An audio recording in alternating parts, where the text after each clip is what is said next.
Hey guys, my name is Elijah, and in this tutorial I will show you how to import in Asana. So this is very simple, just follow my steps. First, scroll down to your project section and open the project where you want to import things. Now go right here next to project name, you should see this action drop-down menu and click on it. Now select the import option and choose any file, CSV or email. So let's say you will choose any file, and here you have to select or drop a file.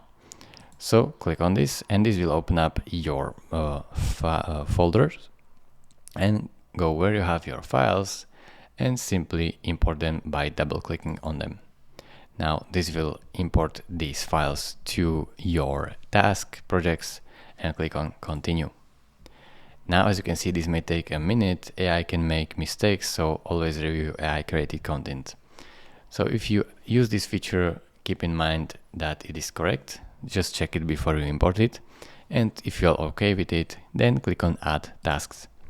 It is really simple. Thank you for watching. If this video was helpful to you, consider subscribing and liking this video, and I will see you in the next tutorial.